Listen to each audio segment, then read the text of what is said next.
ये इंदिरा जी जैसी महान शहीद महिला को देशद्रोही कह रहे हैं। जिस महिला ने पाकिस्तान को 2 टुकड़े में बांट के बांग्लादेश बनाया। ये एक देशभक्त राजीव गांधी के बारे में कह रहे हैं, जो देश के लिए 46 साल की उम्र में शहीद हो गए। उनका खून इस धरती में है। उनके बारे में कह रहे हैं कि वो देशद्रोही हैं।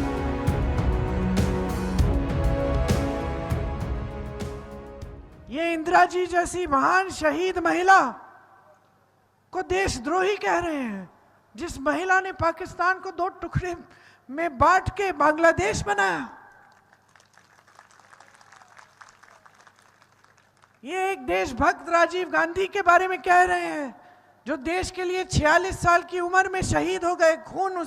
उनका खून इस धरती में है।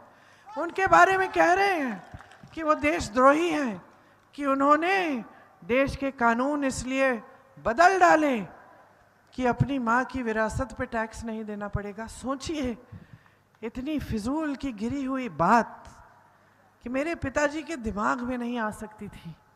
आप जानते थे उन्हें। जो बुजुर्ग यहाँ बैठे थे आपको बताएंगे, सच्चे इंसान थे। देश का कानून अपनी विरासत के लिए बदलेंगे, और विरासत में मिला क्या उनको? धन दौलत। वो तो भाजपा वाले कहते हैं विरासत में उन्हें देश के लिए मर मिटने का जज्बा मिला।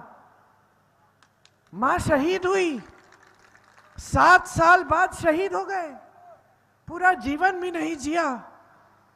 बच्चे बड़े हो गए, मेरी शादी हुई उसमें भी नहीं आए थे, नहीं, गुजर गए थे।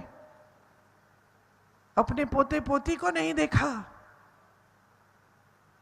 और इनके बारे में आप कह रहे हैं कि देशद्रोही हैं। आज जिस तरह की राजनीति इस पूरे देश में फैली हुई है, इससे आपको बहुत सावधान होना पड़ेगा। आपकी जागरूकता आज इतनी जरूरी है, इतनी महत्वपूर्ण है कि आप पूछिए ही मत, मैं इसका उल्लेख कर ही नहीं सकती। आज आपकी जागरूकता पर आक्रमण है। मोदी जी की जितनी भी नीतियां हैं, बड़े बड़े खरबपतियों के लिए बन रही हैं। कैसे पता चलता है?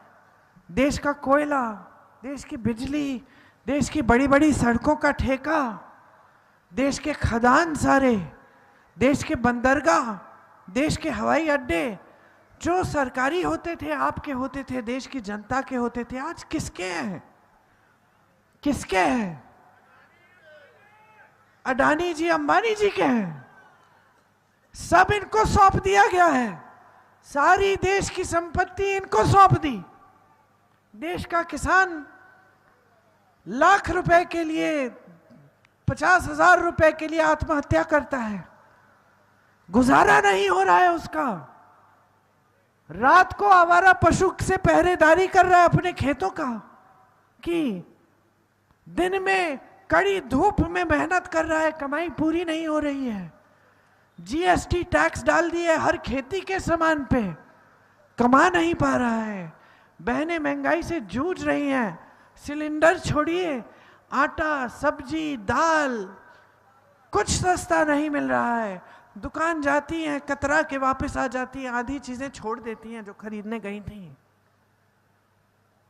2 दिन की दिहाड़ी नहीं मिलती, घर में कोई भूखा सोता है।